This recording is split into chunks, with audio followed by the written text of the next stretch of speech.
नमस्कार विद्यार्थी मित्र मैत्रिणींनो, केसागर पब्लिकेशनच्या केसागर करिअर अकॅडमी युट्यूब चॅनलवरती तुमचं पुन्हा एकदा स्वागत आहे. येणाऱ्या अपकमिंग तलाठी भरती परीक्षेसाठी आपण इथं लेक्चर सिरीज कंडक्ट करत आहोत केसागर पब्लिकेशन तर्फे. लेक्चर सिरीज तुमच्यासाठी पूर्णपणे मोफत आहे, लक्षात घ्या. तर येणाऱ्या अपकमिंग एक्झाम मध्ये तुम्हाला खूप चांगला स्कोअर करता यावा याच्यासाठी इथं आपण जीके असेल किंवा इतर बाकीचे जे तुमचे तलाठी भरतीसाठी मेन सब्जेक्ट राहतात, जे जीके मध्ये हिस्ट्री, जिओग्राफी आणि जर आपण सध्या जर बघत आलो आहोत तर आरटीआय ऍक्ट वगैरे याच्यावरती क्वेश्चन तुम्हाला विचारले जातात. ठीक आहे, ओके. तर अशा पद्धतीने आपण इथे काय करणार आहोत, तर ज्या ज्या पॉइंट वरती तुम्हाला क्वेश्चन विचारले जातात, ओके, तर असे पॉइंट्स आपण इथं हायलाइट करणार आहोत आणि हायलाइट करून आपण काय करणार आहोत, सेपरेटली इथं जे काही आपले क्वेश्चन आहेत ना, ते क्वेश्चन आपण इथं सॉल्व्ह करणार आहोत. ठीक आहे, ओके. तर इथं जर तुम्ही बघितलं तर तलाठी सेक्शन मध्ये तुम्हाला जायचं आहे.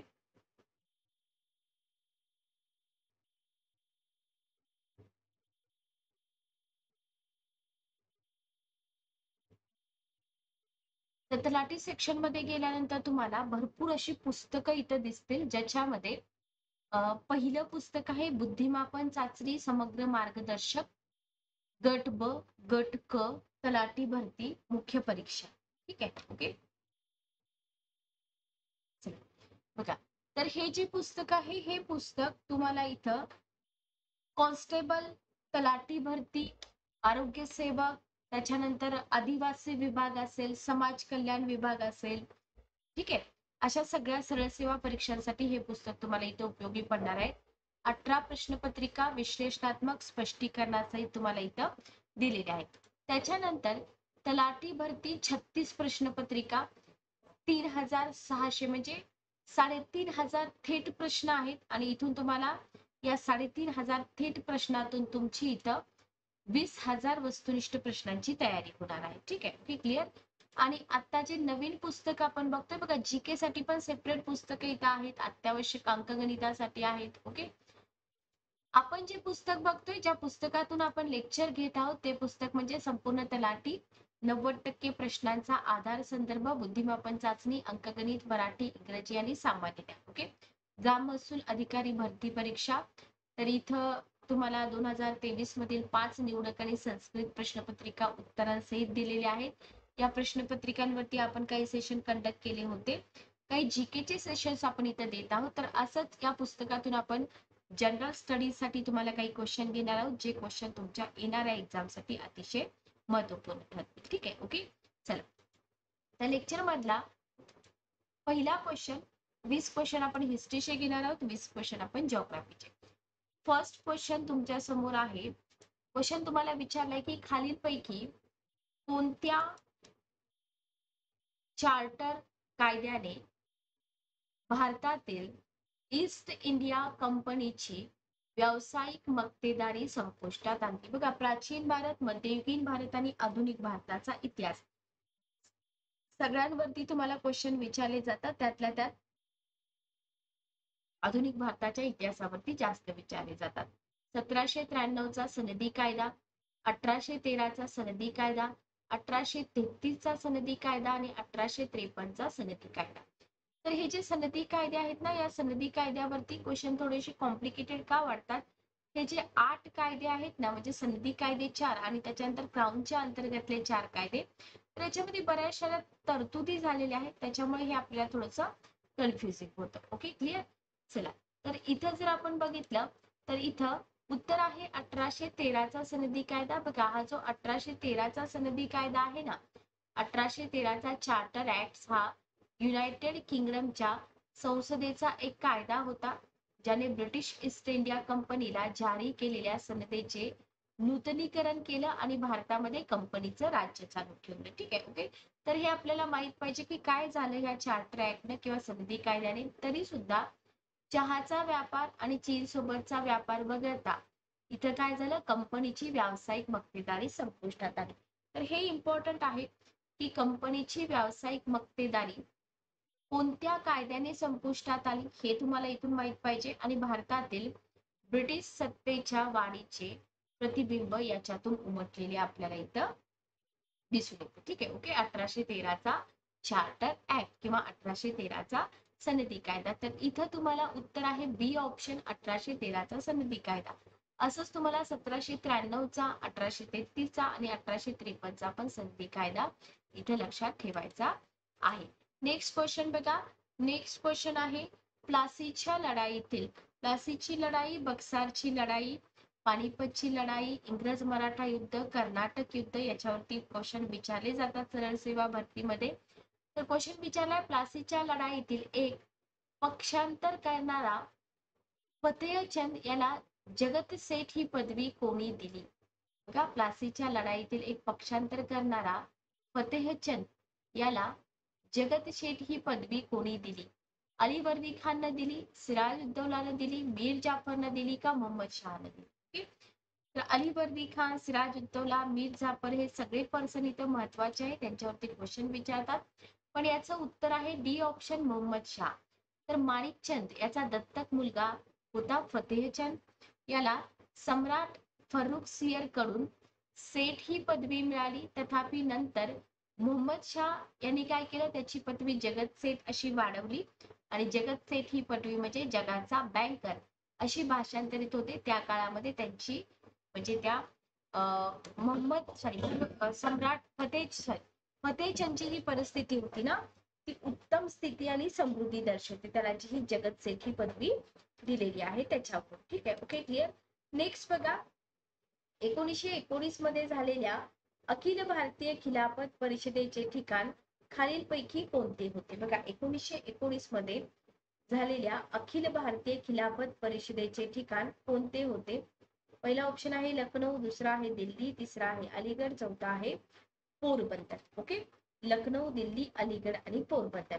तर अखिल भारतीय खिलाफत परिषद जी 1919 ला झाली होती ना, तर ही परिषद दिल्लीला झाली होती. लक्षात ठेवा, कुठं झाली होती? दिल्लीला झाली होती. अखिल भारतीय परिषद काय आहे हे देखील आपल्याला माहित पाहिजे. नोव्हेंबर 1919 मध्ये मुस्लिम लीगचे अध्यक्ष फजल उल हक यांच्या अनुषंगाने दिल्ली येथे मुस्लिम आणि हिंदूंची संयुक्त परिषद बोलवण्यात आली होती. ठीक आहे. अध्यक्ष कोण होते ते पण लक्षात ठेवा, अध्यक्ष पण विचारले जाऊ शकतात. गांधीजींनी असहकार चळवळ सुरू करण्याचा सल्ला दिला, ज्याला इथं आपल्याला जिनांनी विरोध केलेला दिसून येतो. आणि डिसेंबर 1919 मध्ये खिलाफत परिषदेचे दुसरे अधिवेशन झाले. तिसरे खिलाफत परिषद फेब्रुवारी 1920 मध्ये मुंबई येथे आयोजित करण्यात आली होती. बघा, तर या ज्या खिलाफत परिषद आहेत ना, दुसरी कधी झाली, तिसरी कधी झाली, हे सगळं इथं आपल्याला माहित असायला पाहिजे. लक्षात ठेवा. Okay, clear.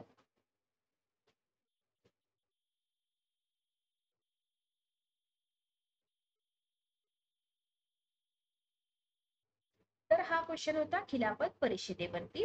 आता खिलाफत परिषदेला गांधीजींनी पाठिंबा दिला का, कोणी पाठिंबा दिला, हे आपल्याला इथं थोडस माहित असायला पाहिजे. नेक्स्ट क्वेश्चन बघा. नेक्स्ट क्वेश्चन आपल्याला काय विचारलेला आहे इथं? नेक्स्ट क्वेश्चन आपल्याला विचारलेला आहे की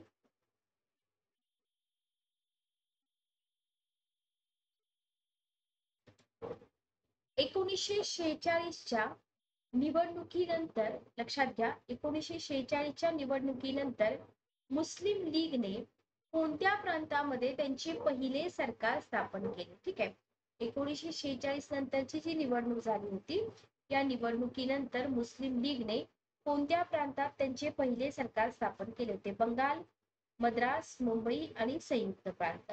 तर इथे जर आपण बघितलं तर 46च्या निवडणुकीनंतर लीगनं जर आपल्याला हे स्थापन केलेलं दिसत असेल तर हे बंगालमध्ये स्थापन केलं होतं. तर 46च्या निवडणुकीनंतर काँग्रेस पक्षाने आसाम, बिहार, मुंबई, मध्य प्रांत, मद्रास, वायव्य प्रांत, ओडिशा आणि संयुक्त प्रांतामध्ये मंत्रिमंडळ स्थापन केली होती. तुम्हाला काँग्रेस पक्षाने स्थापन केलेली मंत्रिमंडळ पण विचारू शकतात आणि मुस्लिम लीगने स्थापन केली पण विचारू शकतात. मुस्लिम लीगने बंगाल आणि सिंध मध्ये मंत्रिमंडळे स्थापन केली, हे इथं आपल्याला लक्षात ठेवायचं आहे. शक्यतो तर मुस्लिम लीगचे कमी आहे, त्याच्यामुळे मुस्लिम लीग वरती पण क्वेश्चन तुमचा बनू शकतो. ठीक आहे. Okay, clear. नेक्स्ट बघा. नेक्स्ट क्वेश्चन आहे खालीलपैकी कोणत्या कायद्यामुळे फोर्ट विल्यम येथे सर्वोच्च न्यायालयाची स्थापना झाली? असेच क्वेश्चन तलाठी भरतीला विचारले जातात. तर इथे जर बघितलं, पहिला ऑप्शन आहे नियमन कायदा 1773, भारतीय परिषद कायदा 1861, 1783 चा बघा आता इथं काहीतरी मिसिंग झाले, बरं हा ऑप्शन कॅन्सल करा. 1833 चा सनदी कायदा, इथं सनदी कायदा करा, सनदी कायदा. ठीक आहे, ओके. तर उत्तर काय येईल बघा, फोर्ट विलियम या ठिकाणी सर्वोच्च न्यायालयाची स्थापना जी झाली होती ती 1773च्या नियमन कायद्याने झाली होती. ठीक आहे, तर 1773च्या नियमन कायद्याने कलकत्ता येथील फोर्ट विलियम येथे सर्वोच्च न्यायालयाची स्थापना केली. ओके. आणि या सर्वोच्च न्यायालयामध्ये एक मुख्य न्यायाधीश आणि 3 इतर नियमित न्यायाधीश किंवा इतर न्यायाधीश आपल्याला इथं लागू केलेले दिसून येतात. तर इथं एलिझा इम्पे यांच्यावरती पण आयोगाने क्वेश्चन विचारलेले आहेत की पहिले मुख्य न्यायाधीश कोण होते? तर एलिझा इम्पे हे पहिले मुख्य न्यायाधीश होते आणि नियमन कायदा आहे 1773. तर कन्फ्युजन कुठं होतं? कन्फ्युजन नियमन कायद्यामध्येच होतं, लक्षात ठेवा. ओके. नेक्स्ट क्वेश्चन आहे, खालीलपैकी कोण भारताचे गव्हर्नर जनरल सती प्रथा सुधारणे आणि मानवी बलिदान दडपण्यासाठी प्रसिद्ध आहे? पहिला ऑप्शन आहे लॉर्ड विलियम बेंटिंक, दुसरा आहे लॉर्ड कर्झन, तिसरा आहे लॉर्ड रिपन आणि चौथा आहे लॉर्ड एलनबरो. तर इथे जर आपण बघितलं ना, तर आपल्या सगळ्यांना माहिती आहे की लॉर्ड विलियम बेंटिंक जे होते ना, त्यांनी ही सगळी कामगिरी केलेली आहे. सती प्रथा प्रामुख्याने हिंदूमध्ये होती आणि बलिदान द्यावं लागत होतं एका विधवेला. 1829 मध्ये बेंटिंगनं नियम लागू केला, सती प्रथा बेकायदेशीर ठरवली आणि जे आधुनिक भारताचे निर्माते होते राजा राममोहन राय यांनी देखील ही प्रथा बंदी घालण्यासाठी प्रचंड प्रयत्न केले होते, लक्षात ठेवा. म्हणजे विलियम बेंटिंक यांचं डेडिकेशन जरी आपल्याला इथं आठवत असलं तरी सुद्धा राजा राममोहन राय यांचे एफर्ट सुद्धा आपल्याला इथं लक्षात ठेवले पाहिजे. Okay, clear. 9 नंबरचा क्वेश्चन बघा, भारतातील खालीलपैकी कोणत्या व्हाईसरॉयने पर्शिया आणि पर्शियन प्रश्न नावाचे पुस्तक लिहिले? ओके, भारतातील कोणत्या व्हाईसरॉयने पर्शिया आणि पर्शियन प्रश्न नावाचे पुस्तक लिहिले?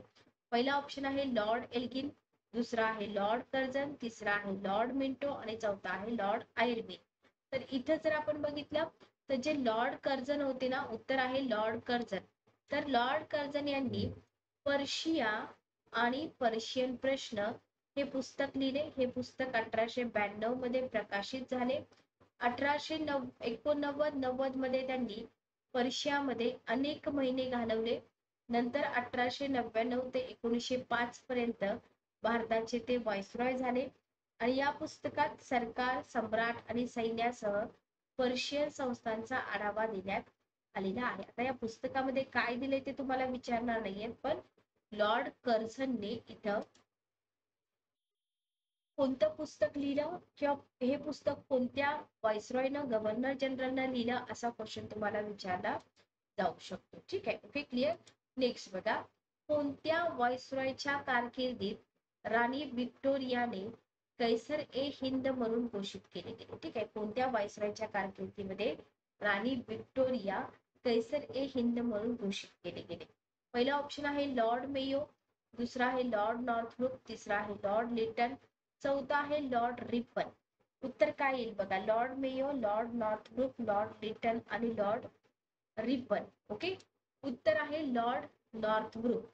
बी ऑप्शन उत्तर आहे लॉर्ड नॉर्थब्रुक. ओके, तर भारताचे व्हाईसरॉय लॉर्ड नॉर्थब्रुक यांनी 1877 मध्ये दिल्ली दरबार आयोजित केला आणि अधिकृतपणे राणी व्हिक्टोरियाला कोणी आयोजित केला ते पण लक्षात ठेवा. Lord Northbrook.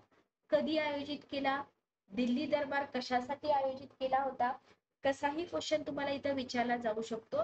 तर राणी व्हिक्टोरियाला कैसर ए हिंद किंवा भारताची सम्राज्ञी म्हणून इथं घोषित केलेलं आपल्याला दिसून येतं. ठीक आहे, ओके, क्लिअर.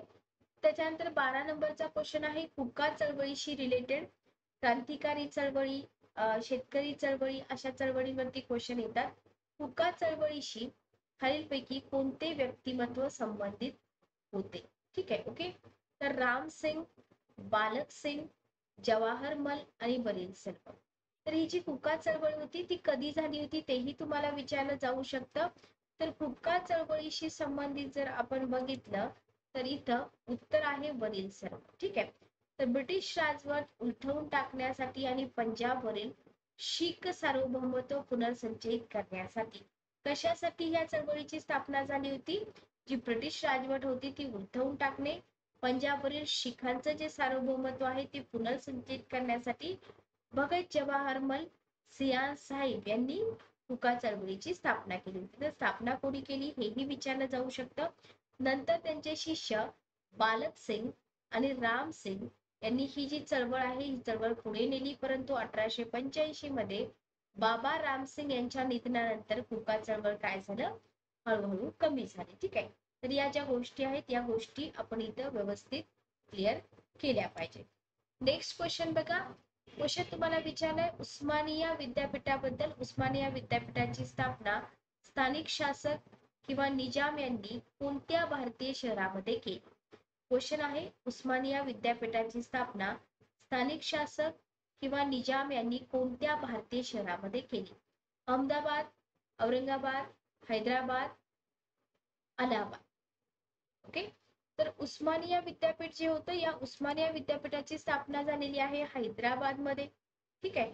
हैदराबादच्या निजामाने केली होती, जो ब्रिटिश राजवटीत सर्वात मोठ्या संस्थानाचा शासक होता आणि आंध्र प्रदेश राज्यातील उच्च शिक्षणासाठी एक प्रसिद्ध केंद्र आहे उस्मानिया विद्यापीठ. याच्यावरती आपल्याला विचारला होता क्वेश्चन.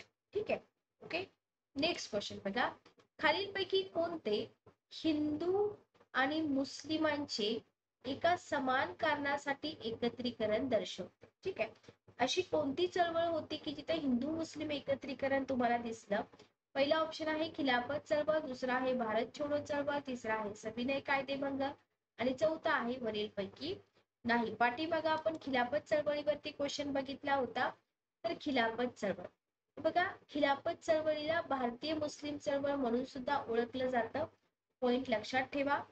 ही एक संपूर्ण इस्लामी राजकीय निषेध मोहीम होती जी ब्रिटिश भारतातील मुस्लिमांनी शौकत अली, मोहम्मद अली जौहर आणि अबुल कलाम आझाद यांच्या नेतृत्वाखाली ऑटोमन खलिफाचा जो खलिफा होता तो पुनर्संचयित करण्यासाठी सुरू केली होती.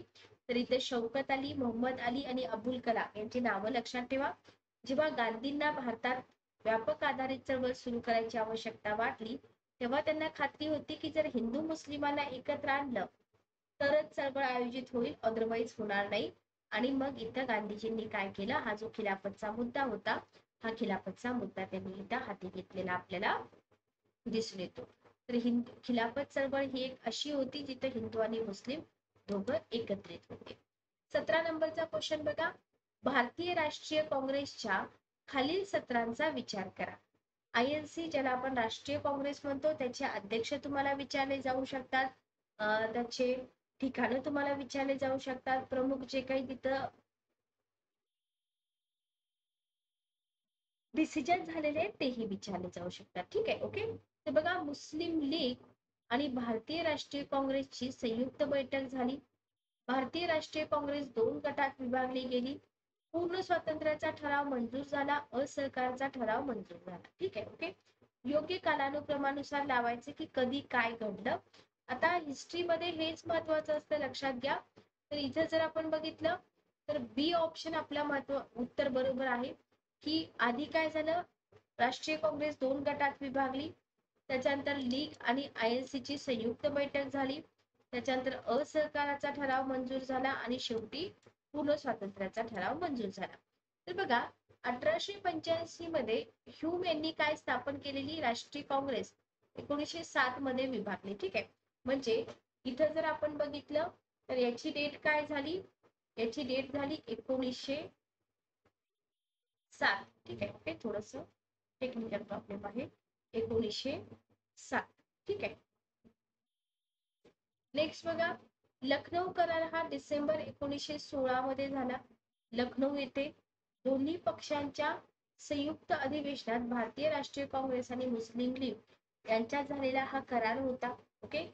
गांधीजींनी ऑगस्ट 1920 मध्ये असहकार चळवळ सुरू करण्याची घोषणा केली होती आणि भारतीय राष्ट्रीय काँग्रेसने 1929 मध्ये त्यांचे वार्षिक अधिवेशन आयोजित केले होते. बरोबर, म्हणजे इथं अधिराज्य दर्जाऐवजी पूर्ण स्वराज्य. ओके, पूर्ण स्वातंत्र्याच्या बाजूने मतदान केलं आणि जानेवारी 1930 चा शेवटचा रविवार निश्चित करणारा ठराव इथं मंजूर केलेला आपल्याला दिसून येतो. म्हणजे थोडक्यात काय माहिती का, इथं तुम्हाला सगळ्या डेट माहित असायला पाहिजे. ओके, समजलं का?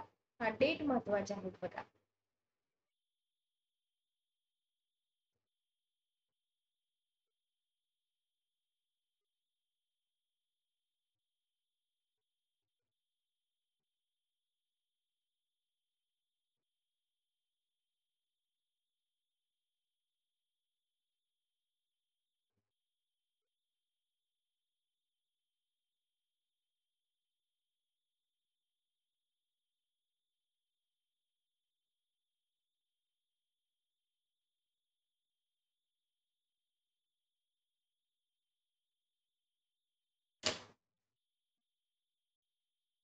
चला नेक्स्ट क्वेश्चन बघा.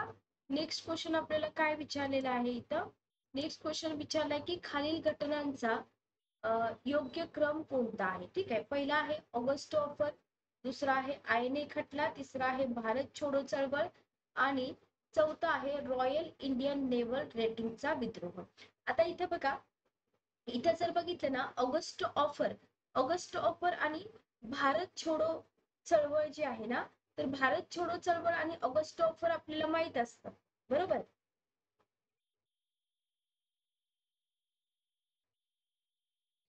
तर इथं आपल्याला ज्या गोष्टी माहित आहेत ना, त्याच्या डेट आपण अगोदर बघितल्या पाहिजेत. तर इथं उत्तर आहे पहिला ऑप्शन. ठीक आहे, पहिला ऑप्शन म्हणजे सुरुवातीला येणार ऑगस्ट ऑफर. आता इथे काय होतं माहिती का, इथं ऑगस्ट ऑफर 1940 डेट माहित पाहिजेत आपल्याला. बरोबर, ऑगस्ट ऑफर 1940 ब्रिटिश सरकारने मांडलेला प्रस्ताव होता. म्हणजे प्रॉपर तुम्हाला ऑगस्ट ऑफर बद्दल माहित पाहिजे की हा ब्रिटिश सरकारने मांडलेला प्रस्ताव होता, ज्याच्यामध्ये भारताच्या व्हाईसरॉयच्या कार्यकारी परिषदेचा विस्तार करून अधिकाधिक भारतीयांचा समावेश करण्याचे, अल्पसंख्याकाच्या मतांना पूर्ण महत्व देण्याचे आश्वासन देण्यात आले होते. त्याच्यानंतर बघा, इंडियन नॅशनल आर्मी ट्रायल्स, ज्यांना लाल किल्ला ट्रायल्स असंही म्हटलं जातं, हे नोव्हेंबर 1945 ते 1946 दरम्यान इंडियन नॅशनल आर्मीच्या अनेक अधिकाऱ्यांवर ब्रिटिश भारतीयांनी केलेल्या कोर्ट मार्शलद्वारे चालवलेले खटले होते, ज्याच्यामध्ये विश्वयुद्धादरम्यान देशद्रोह, छळ, खून आणि हत्येला प्रोत्साहन देण्याच्या विविध आरोपांसाठी आरोप लावण्यात आलेले होते. ठीक आहे, ओके. म्हणून मी तुम्हाला बोलले की ऑगस्ट ऑफर आपल्याला आधी माहित पाहिजे होतं. त्याच्यानंतर इंडियन नॅशनल आर्मी ट्रायल्स 45-46 बरोबर, नंतरची घटना. त्याच्यानंतर भारत छोडो चळवळ किंवा ऑगस्ट चळवळ ही दुसऱ्या महायुद्धादरम्यान 8 ऑगस्ट 1942 रोजी महात्मा गांधींनी अखिल भारतीय काँग्रेस समितीच्या मुंबई अधिवेशनात सुरू केलेली चळवळ होती, ज्याच्यामध्ये भारतावरील ब्रिटिश राजवट संपुष्टात आणण्याची मागणी करण्यात आली होती.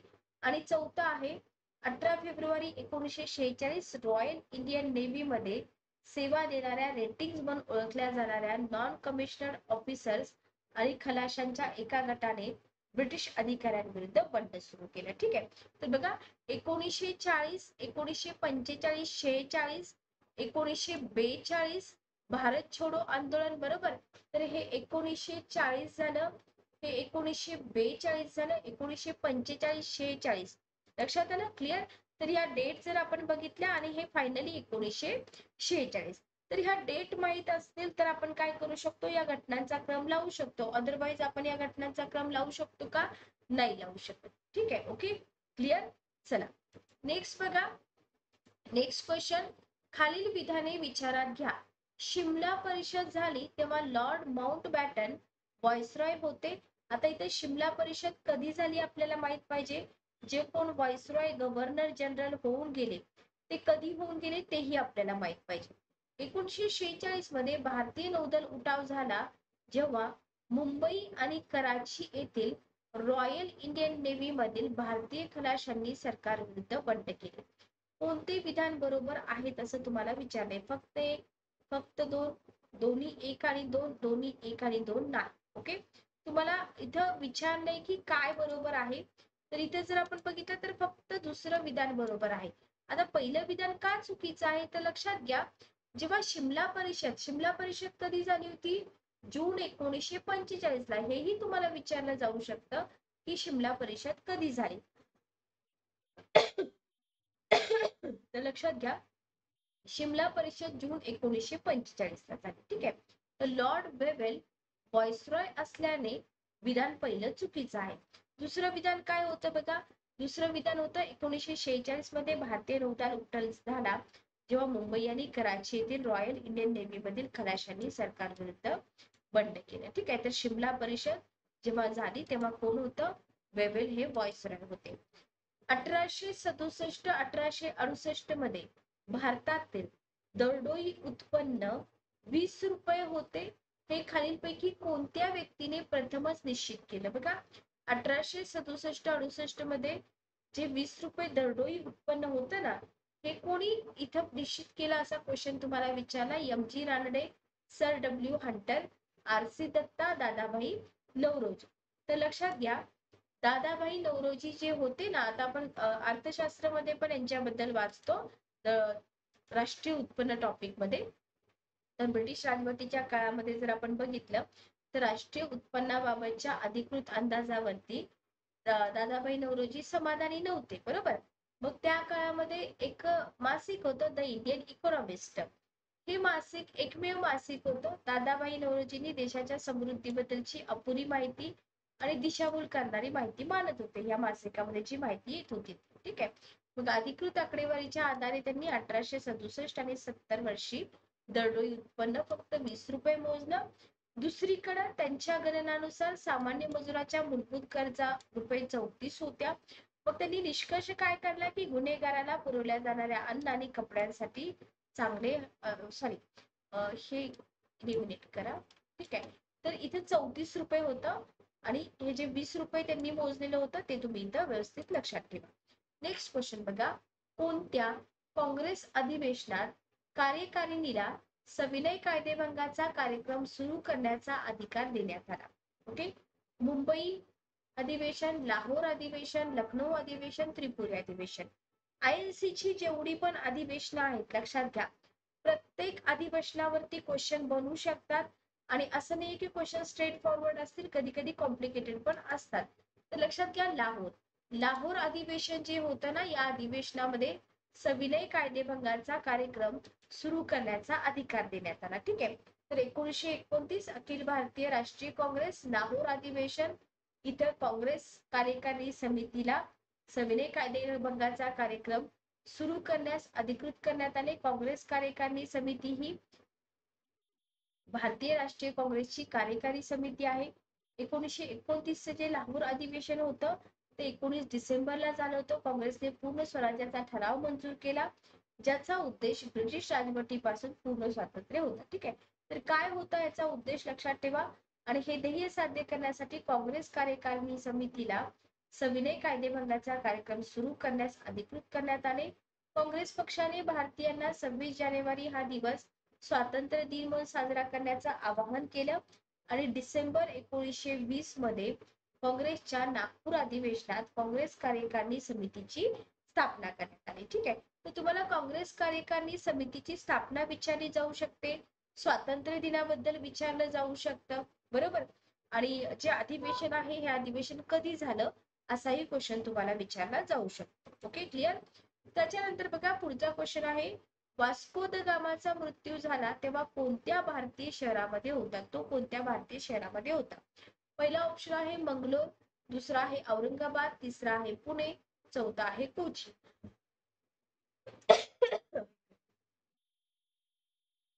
सॉरी. तर जेव्हा वास्को द गामाचा मृत्यू झाला ना, तेव्हा तो कोची या ठिकाणी होता. ओके.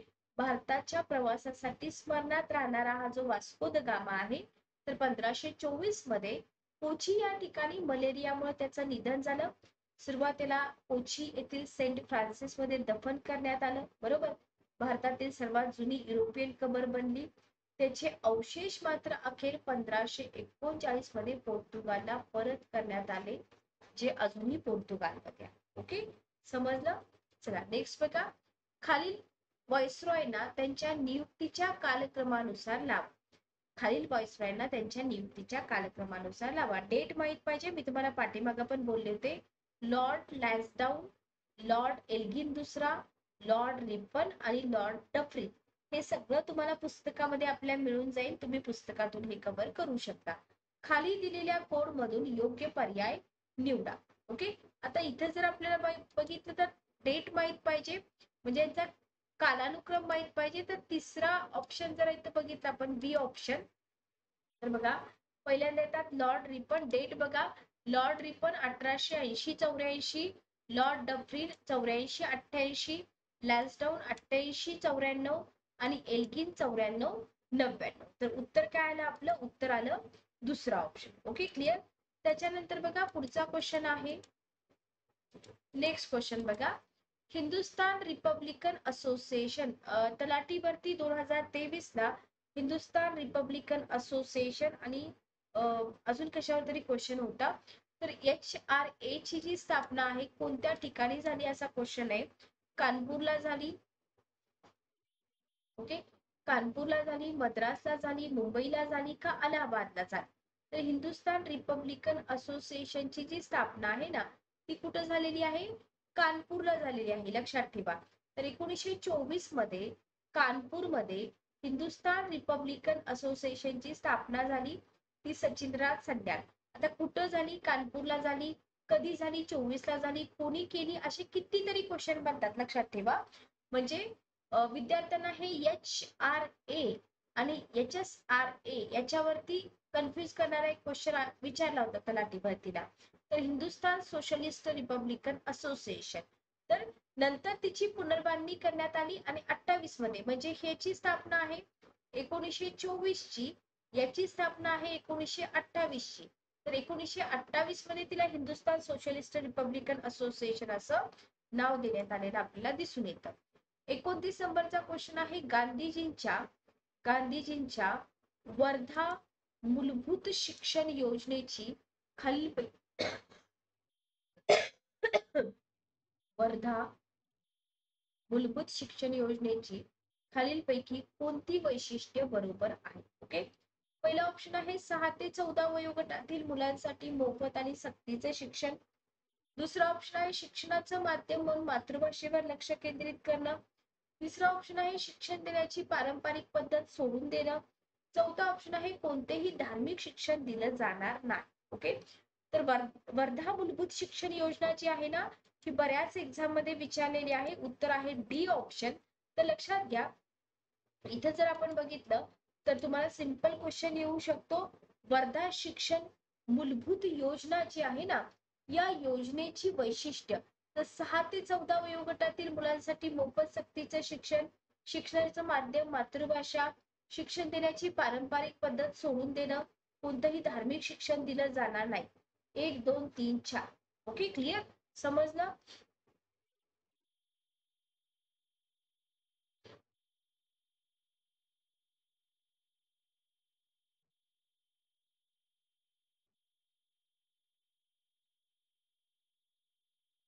बघा, चला तर ऑप्शन नंबर 4. आता इथे लक्षात ठेवा, वर्धा शिक्षण योजना लक्षात घ्या, गांधीजींच्या हरिजन मासिकाने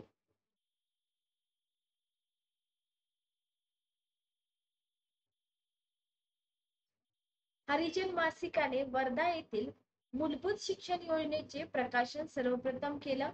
लक्षात ठेवा, 1937 मध्ये या विषयावर राष्ट्रीय परिषद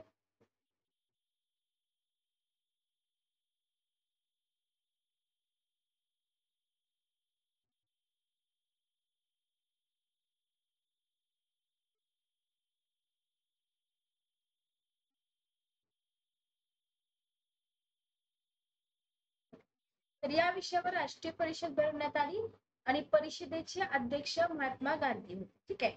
आता इथं हे जे सगळी वैशिष्ट्य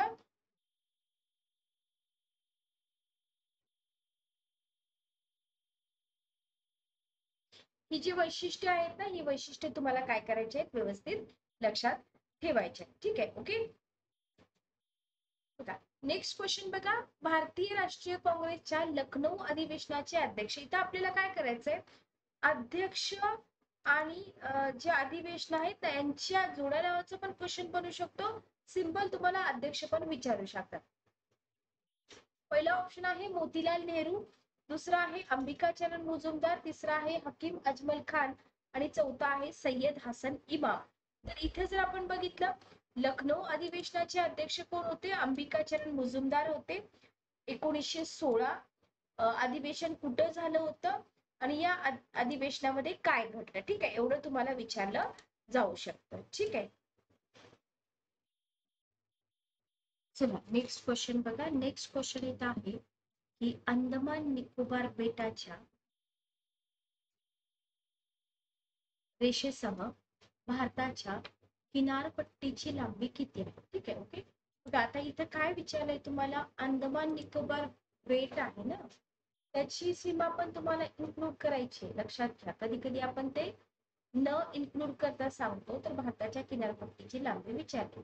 कधी कधी फक्त भारताच्या किनारपट्टीची म्हटलं तर तिथं अंदमान निकोबार इन्क्लूड नसते, हेही तुम्ही लक्षात ठेवा. 5517 किमी, 7517 किमी, 6518 किमी आणि 7218 किमी. ओके, तर इथे जर आपण बघितलं भारताच्या किनारपट्टीबद्दल, तर बघा 7517 किमी. तर इथे जर आपण बघितलं, तर इथं तुम्हाला अंदमान निकोबार बेटाचा उल्लेख केलाय, बरोबर.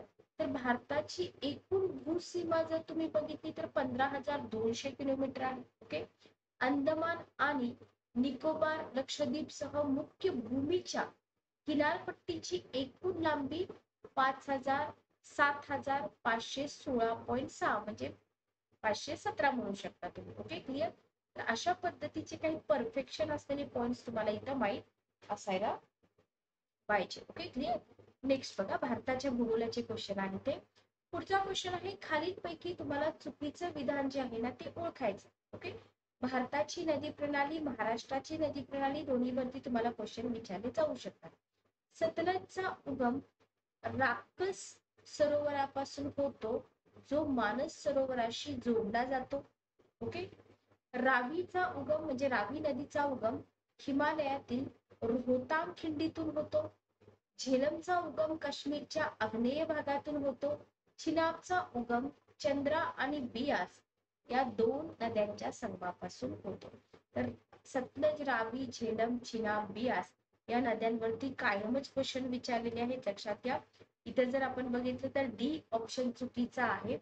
तर इथं बघा, इथे काय म्हटलंय तुम्हाला? चुकीचं विधान ओळखायचंय, बरोबर.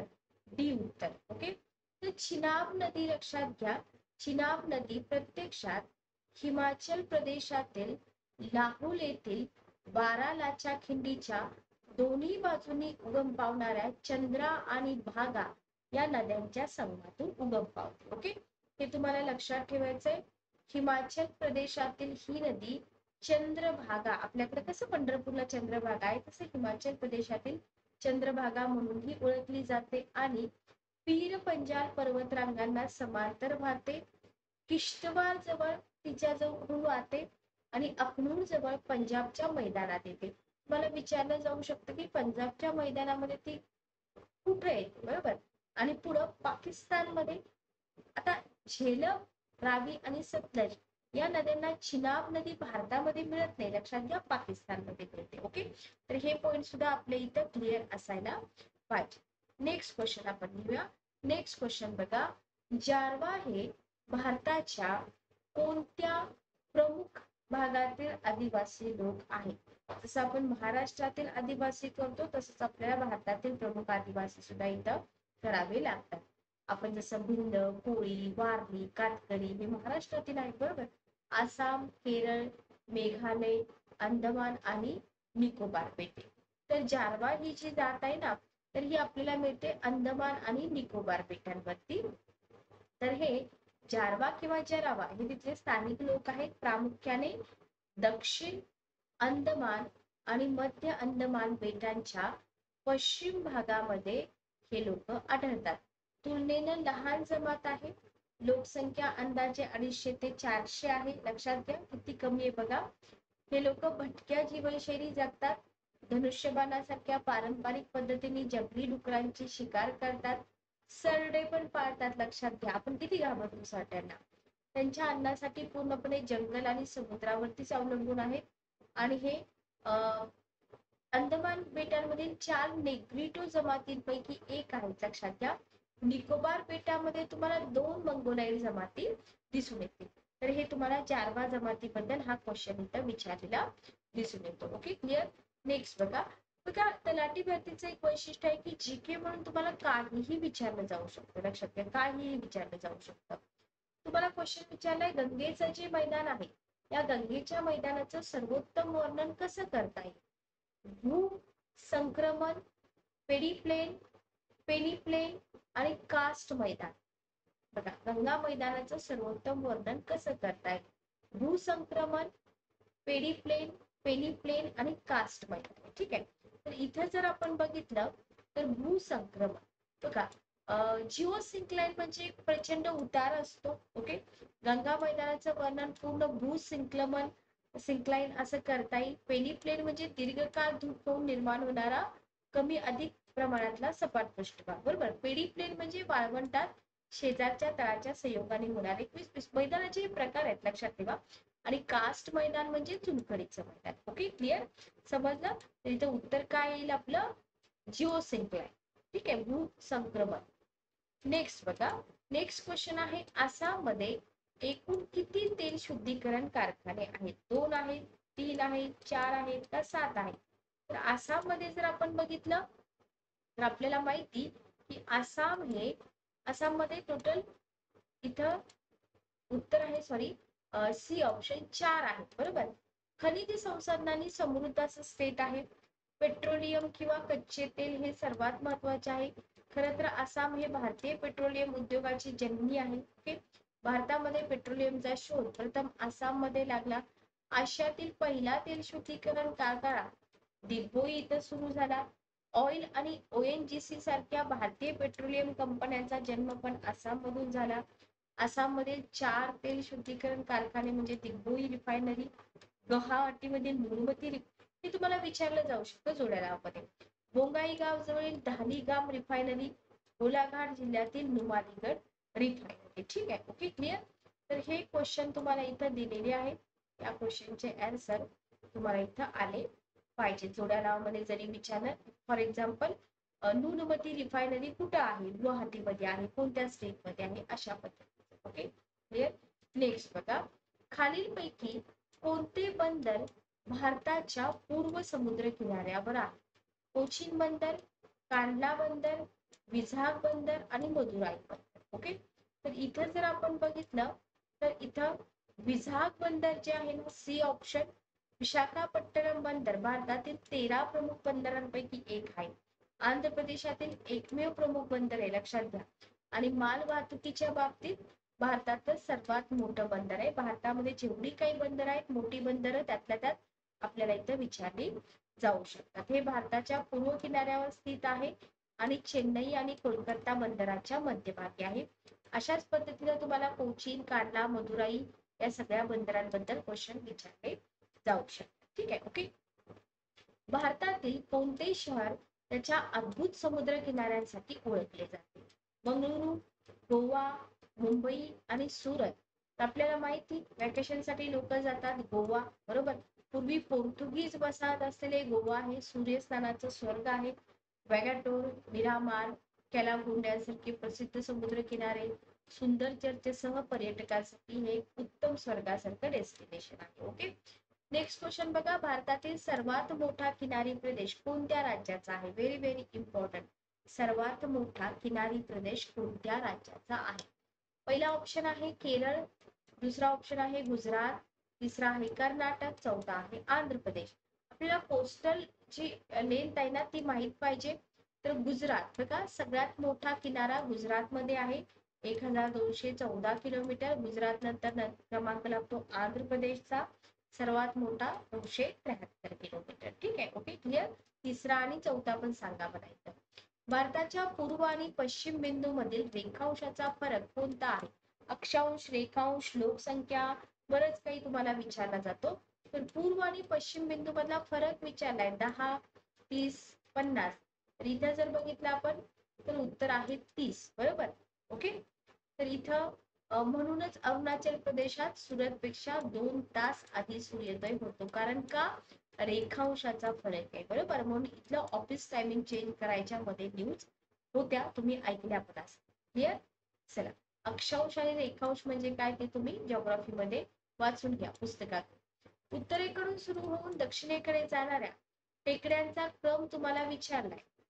मॅपचा अभ्यास तुमचा इथं असला पाहिजे. पुस्तकामध्ये तुम्हाला मॅप पण दिलेले आहेत. नल्लामलाई टेकड्या, निलगिरी टेकड्या, जावली टेकड्या, अन्नामलाई टेकड्या, कुठल्या स्टेट मध्ये आहे त्या टेकड्या आपल्याला माहित असायला पाहिजे. लक्षात घ्या. उत्तर आहे तिसरा ऑप्शन, नल्लामलाई. दक्षिणेकडून उत्तरेकडे विचारले. ठीक आहे, म्हणजे खालून वरती. जावळी हिल्स आहेत, पुन्हा निलगिरी टेकड्या आणि अन्नामलाई टेकड्या. ओके. कोणत्या स्टेट मध्ये येतात मला कमेंट बॉक्स मध्ये सांगा, राज्य सांगा. ठीक आहे. ओके. उत्तरेकडून सुरू होऊन दक्षिणेकडे तुम्हाला विचार. ओके. तर आता हा जो क्रम आहे, हा क्रम आपला सुरू होतो उत्तरेकडून. बरोबर. नल्लामलाई, जावळी, निलगिरी आणि अन्नामलाई. ओके. क्लिअर. चला, नेक्स्ट बघा. पुढचा क्वेश्चन आहे, काश्मीर प्रदेशातील खालील ठिकाणांची उत्तरेकडून दक्षिणेकडे मांडणी करा. श्रीनगर, बनिहाल, गिलगिट आणि कारगिल हे ठिकाण आपल्याला मॅप मध्ये बघितलं तर लक्षात येतील. उत्तर आहे तिसरा ऑप्शन. इथं जर आपण बघितलं तर बघा, उत्तरेकडून दक्षिणेकडे आधी येतं गिलगिट, नंतर कारगिल, नंतर श्रीनगर आणि नंतर बनिहाल. मॅप बेस्ड क्वेश्चनचा अभ्यास करण्यासाठी तुम्ही जिओग्राफी थ्रू मॅप्स इंडिया हे आपलं भूगोलाचं एक पुस्तक आहे, ते पुस्तक तुम्ही इथे यूज करू शकता. ठीक आहे. ओके. क्लिअर. चला, नेक्स्ट आपण बघूया. इथं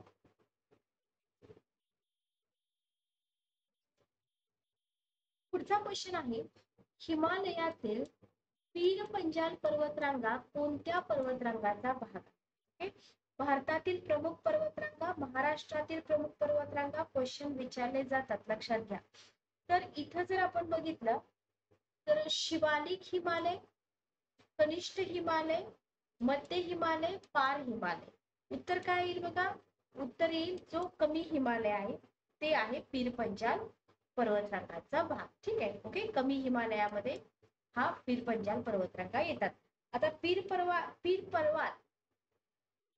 पंजाल, पीर पंजाल असेल किंवा हिमालय असेल किंवा अजून काय म्हणू शकतो आपण,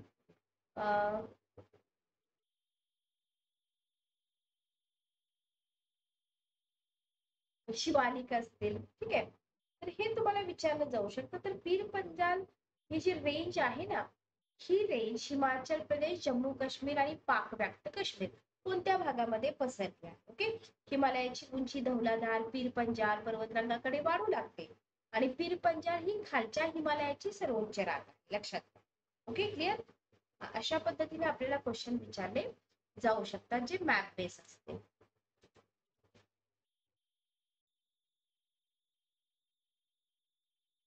चला, नेक्स्ट क्वेश्चन आपला इथं आहे की अनंतगिरी टेकड्या ज्या आहेत ना त्या भारतातील खालीलपैकी कोणत्या राज्यामध्ये स्थित आहेत? ठीक आहे. अनंतगिरी टेकड्यांबद्दल हा क्वेश्चन आहे. भारताचा भूगोल. पहिला ऑप्शन आहे मध्य प्रदेश, दुसरा आहे तेलंगणा, तिसरा आहे छत्तीसगड आणि चौथा आहे पश्चिम बंगाल. लक्षात घ्या, भारतातील टेकड्या, भारतातील पर्वतरांगा, भारतातील शिखरे असतील, नद्या असतील, खिंडी असतील, याच्यावरती क्वेश्चन विचारले जातात. ठीक आहे. ओके.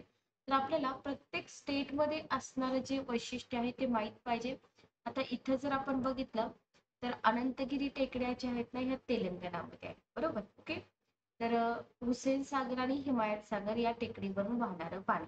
तर अनंतगिरी टेकड्या कुठे मिळतात आपल्याला? तेलंगणामध्ये मिळतात. असंच तुम्हाला महाराष्ट्रातील पर्वतरांगा, महाराष्ट्रातील डोंगर वगैरे विचारले जाऊ शकतात. ठीक आहे. ओके. नेक्स्ट क्वेश्चन बघा. नेक्स्ट क्वेश्चन तुम्हाला विचारलाय, खालीलपैकी कोणते शिखर भारताच्या द्वीपकल्पीय पठारावरील सर्वात उंच शिखर आहे? लक्षात घ्या. आता काय होतं माहिती का, आपण भारतातील सगळ्याच उंच शिखरांचा अभ्यास केलेला असतो. बरोबर. भारतातील उंच शिखर जे आहेत ना त्याचा अभ्यास केलेला असतो, पण आपल्याला इथं ऑप्शन मध्ये जे 4 दिलेत ना त्यांच्यातूनच निवडावं लागतं. लक्षात आलं? क्लिअर. तर इथं तुम्हाला K2 हे भारतातील सर्वोच्च शिखर आहे का, किंवा कांचनगंगा असेल, असे ऑप्शन तुम्हाला इथं दिले जाऊ शकतात. तर इथं आपल्याला माउंट एव्हरेस्ट माहित असतं, पण माउंट एव्हरेस्ट भारतामध्ये नाहीये, नेपाळमध्ये आहे. बरोबर. K2 पाक ऑक्युपाइड काश्मीर चीन. ओके. 8611. त्याच्यानंतर कांचनगंगा, त्याच्यानंतर नंदा देवी, त्याच्यानंतर अन्नईमुडी. अन्नईमुडी आहे केरळमध्ये. बरोबर. दोडा बेट्टा आहे तमिळनाडूमध्ये. क्लिअर. तर हे केरळमध्ये जे आहे ना अन्नईमुडी 2695 मीटर आणि दोडा बेट्टा 2637 मीटर, निलगिरी पर्वतरांगा. ठीक आहे. त्याच्यानंतर मुल्लायनगिरी आणि अगस्त्यमाला. आता याच्यामध्ये जर आपण बघितलं तर द्वीपकल्पीय मध्ये अन्नईमुडी किंवा अनामुदी हे जे आहे हे द्वीपकल्पीय पठारावरील सर्वात उंच शिखर आहे, लक्षात घ्या. क्लिअर. केरळ राज्यामध्ये आहे, आपल्याला स्टेट पण माहित पाहिजे. अनेकदा याला दक्षिण भारताचा एव्हरेस्ट म्हटलं जातं. काय म्हटलं जातं? दक्षिण भारताचा एव्हरेस्ट. असंच तुम्ही गुरु शिखर करून ठेवा, धूपगड, कळसुबाई, नंदादेवी, कांचनगंगा, जेवढे तुम्हाला माहित आहेत तेवढे तुम्ही इथे व्यवस्थित करून घ्या. नेक्स्ट क्वेश्चन बघा. नदीच्या पूर मैदानांवरील नवीन गाळाच्या साठ्याला खालीलपैकी काय म्हणून ओळखले जाते? क्वेश्चन तुम्हाला दिलाय की नदीचे जे पूर मैदान आहेत ना, तर या पूर मैदानावरील गाळाचा जो साठा आहे या साठ्याला काय म्हणून ओळखलं जातं? बघा, पहिला ऑप्शन आहे तराई, दुसरा आहे खादर, तिसरा आहे भाबर. भांगर करायचं, भांगर भंगार झालेला आहे. तराई, खादर, भाबर आणि भांगर. ठीक आहे. तर इथं जर आपण बघितलं तर खादर. नवीन जो पूर मैदानाजवळील नवीन गाळाचा साठा आहे त्याला खादर म्हटलं जातं. भाबर म्हणजे जिथं दगडगोटे जास्त आहेत त्याला भाबर म्हटलं जातं. Okay, clear. तर हे तुम्हाला इथं काय करावं लागेल, लक्षात ठेवावं लागेल. खादर म्हणजे काय, भाबर म्हणजे काय, भांगर म्हणजे काय, अशा पद्धतीनं. तर हा जिओग्राफीचाच भाग आहे. हा जिओग्राफीचा भाग आपल्याला वारंवार विचारला जातो. पुढचा क्वेश्चन आहे, प्रसिद्ध मरीना बीच भारतातील खालीलपैकी कोणत्या मैदानाचा भाग आहे? मी तुम्हाला पाठीमागं पण बोलले होते की जे बीच वगैरे आहेत ना, तर ते एक्झाम मध्ये विचारले जाणारे क्वेश्चन. ओके. एक्झाम मध्ये वारंवार क्वेश्चन विचारतात त्याच्यावरती. तर पूर्व किनारी मैदान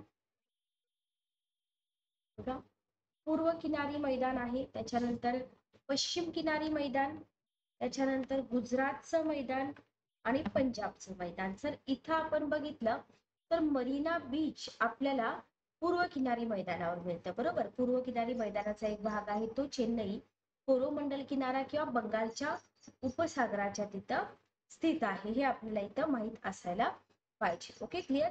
नेक्स्ट क्वेश्चन बघा. खालीलपैकी कोणती भारताची पश्चिमेकडील नदी आहे? क्वेश्चन तुम्हाला दिलाय, कोणती भारताची पश्चिमेकडची नदी आहे? पहिला ऑप्शन आहे महानदी, दुसरा कृष्णा, तिसरा नर्मदी, चौथा कावेरी. दिलेले जे कोड आहेत ना, या कोड मधनं आपल्याला योग्य पर्याय निवडायचा आहे. पहिला आहे फक्त 3, दुसरा आहे 1 आणि 2, तिसरा आहे 1, 2 आणि 3, चौथा आहे 1, 3 आणि 4. आता इथं बघा, कृष्णा आणि कावेरी नद्या आपल्याला माहिती आहेत. बरोबर. आपल्या महाराष्ट्रातल्या नद्या आहेत. तर इथं उत्तर काय येईल? 1, 2 आणि 3. कावेरी नदी पश्चिमेकडची नाहीये. बरोबर. हा, तर स्टेट लक्षात घ्या.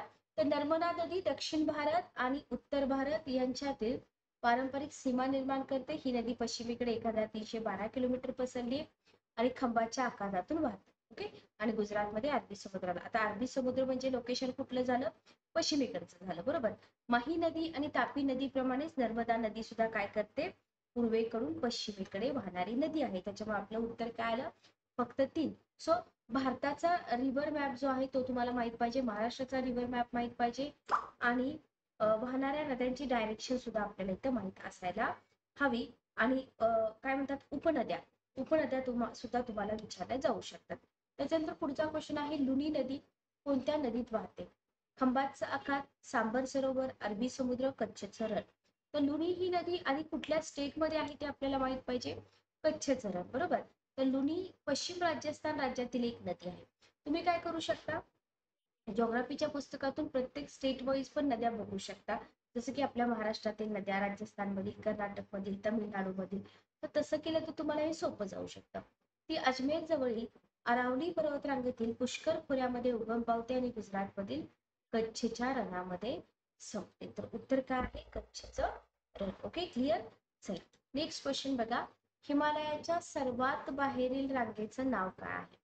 पाठीमागं पण आपण अशा पद्धतीचा क्वेश्चन बघितला होता. आताही आपण बघतोय शिवालिक, हिमाद्री, सह्याद्री आणि हिमाचल. आता हिमालय पर्वताच्या ज्या रेंजेस आहेत ना, तर ह्या रेंजेस वरती क्वेश्चन तुम्हाला विचारलेला आहे हिमालय पर्वताच्या रेंजेस, बरोबर. तर इथं तुम्ही नकाशा बघू शकता किंवा एखाद्या इमेज मध्ये सुद्धा तुम्ही बघू शकता. फॉर एक्झाम्पल बघा, आपण जर इथं बघितलं तर मी थोडस रफ काढते बरं का, प्रॉपर नाही आहे मॅप आपला. हा पूर्वेकडचा भाग. इथं जर बघितलं आपण तर इथं आपल्याला बघा, इथं कुल्लून येतं, इथं कुल्लून येतं, कुल्लून. त्याच्यानंतर इथं काराकोरम रेंज येते, बरोबर. इथं लडाख रेंज येते. ओके, इथं कैलाश रेंज येते, लक्षात आलं.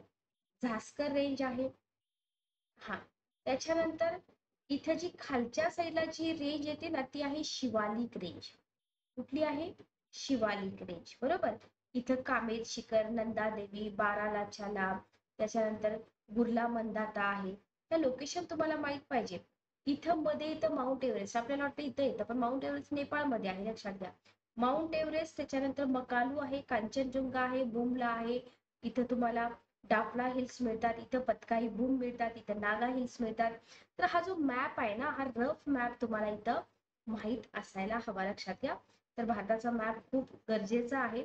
लेसर हिमालया रेंजेस असतील, त्याच्यानंतर तुम्ही इथं काराकोरम रेंज असेल, कुठल्याही रेंजवरती तुम्हाला क्वेश्चन विचारला जाऊ शकतो. तर इथे आन्सर काय आहे? शिवालिक. बघा, शिवालिक टेकड्या यालाच काय म्हटलं जातं? बाह्य हिमालय पण म्हटलं जातं. आपण कलर चेंज करूया. शिवालिक टेकड्यालाच काय म्हटलं जातं? बाह्य हिमालय म्हटलं जातं. ग्रेट प्लेन्स आणि लेसर हिमालयाच्या दरम्यान स्थित आहे. ठीक आहे, ओके. खाली येतात ग्रेट प्लेन्स आणि त्याच्या पलीकडे येतात लेसर हिमालय, बरोबर. शिवालिक टेकड्या पश्चिमेकडून वायव्येकडे ईशान्य भारतातील सिक्कीम राज्यातील तिस्ता नदीपासून 1600 किलोमीटर पेक्षा जास्त, नेपाळमधून वायव्य भारत ओलांडून कुठे जातात? उत्तर पाकिस्तान पर्यंत जातात, लक्षात घ्या. आणि त्यांची रुंदी पण तुम्हाला इथे दिली 10 ते 50 किमी पर्यंत असते. त्यांची सरासरी उंची 1500 ते 2000 मीटर आहे. या छोट्या छोट्या गोष्टी आहेत, पण या सगळ्या गोष्टी सुद्धा आपल्याला इथं माहित असायला हव्या. Okay, clear. चला पुढचा क्वेश्चन घ्या. नेक्स्ट क्वेश्चन आपण इथे घेऊया.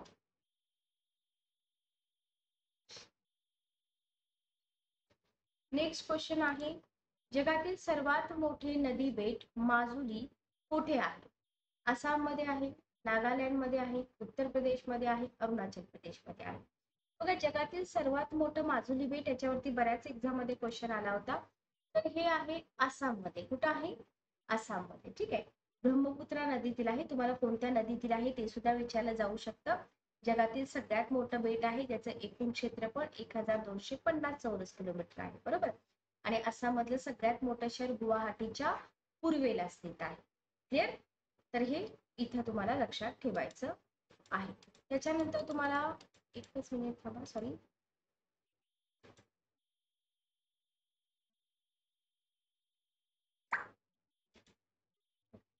तर इथं आपला क्वेश्चन चालू होता हिराकूड धरण. ठीक आहे. हिराकूड धरण कोणत्या नदीवरती बांधलेलं आहे? कोयना, दामोदर, महानदी आणि तुंगभद्रा. पाठीमागे हा क्वेश्चन रिपीट झालेला होता. हिराकूड धरण महानदीवरती आहे, ओडिशा राज्यामध्ये आहे. धरणाच्या मागे एक तलाव आहे, लक्षात घ्या. भारतातील सर्वात मोठं धरण आहे, जगातील 4थ्या क्रमांकाचा. क्रमांक पण आपल्याला इथं माहित असायला हवे. 47 नंबरचा क्वेश्चन आहे, जगातील 2ऱ्या क्रमांकाचे सर्वोच्च शिखर K2, पहिल्या क्रमांकाचं माउंट एव्हरेस्ट कोणत्या पर्वतरांगामध्ये आहे? बघा, पाठीमागं उंची विचारली तर पर्वतरांग विचारलं. पूर्व काराकोरम, पीर पंजाल, जास्कर आणि लडाख पर्वतरांग. तर उत्तर इथं पाठीमागं मी सांगितलं तर काराकोरम रेंज मध्ये आहे. K2, चिनी कोगीर फेंग, ज्याला माउंट गॉडविन ऑस्टिन. बघा, नावं लक्षात घ्या. Mount Godwin Austen. स्थानिक पातळीवर दाबसांग किंवा चौगोरी म्हणतात. जगातलं 2रं सर्वोच्च शिखर. माउंट एव्हरेस्ट नंतर येत आहे K2 हे काराकोरम पर्वतरांगेमध्ये आहे. चीनच्या शिजियांग उईगुर स्वायत्त प्रदेशातील काश्मीर प्रदेशाच्या चीन प्रादेशिक एन्क्लेव्ह मध्ये इथं पाकिस्तानच्या प्रशासनाखालील काश्मीरच्या गिलगिट बाल्टिस्तान भागामध्ये आहे. एवढं कॉम्प्लिकेटेड तुम्हाला विचारणार आहे. ठीक आहे, तुम्हाला फक्त कोणत्या पर्वतरांगेमध्ये आहे इथं फक्त लक्षात ठेवायचं. Okay, clear. नेक्स्ट क्वेश्चन बघा, खालीलपैकी कोणता प्रदेश भारतातील सर्वात कोरडा प्रदेश आहे? विदर्भ, मारवाड, तेलंगणा, मराठा. इथं आपल्या महाराष्ट्रातले पण प्रदेश दिलेले आहेत. तर बघा, मारवाड, तुम्ही इथं उत्तर देचाल मराठा, पण सॉरी मराठवाडा, पण भारतातील विचारलाय तर भारतातील मारवाड हा पश्चिम भारतातील नैऋत्य राजस्थान मधला एक प्रदेश आहे. थर वाळवंटामध्ये बसलेला आहे, सर्वात कोरडा आहे. सध्याचे बारमेर, जालोर, लक्ष्मणनगर, जोधपूर, नागौर आणि पाली हे जिल्हे समाविष्ट आहेत. ठीक आहे. ओके, मारवाड किंवा मरुस्थल मृत्यूभूमी या नावाने ओळखलं जाणारे हे वाळवंट कडक उष्णता, काटेरी निवडुंग आणि झुडप किंवा कमी पाण्यामुळे इथं हे आपल्याला दिसून येतं. Okay, clear. तर ही होती आपली जीके ची मॉक टेस्ट नंबर 1. याच्यानंतर पण आपल्या मॉक टेस्ट होतील. सेशन मध्ये जी पुस्तकं मी तुम्हाला सजेस्ट केलेली आहेत ती पुस्तकं तुम्हाला आपल्या ऑफिशियल वेबसाईटवरती मिळून जातील. चॅनलवरती नवीन असाल तर चॅनलला सबस्क्राईब करा, चॅनलवरचे लेक्चर्स लाईक करा आणि जास्तीत जास्त विद्यार्थ्यांपर्यंत शेअर करा.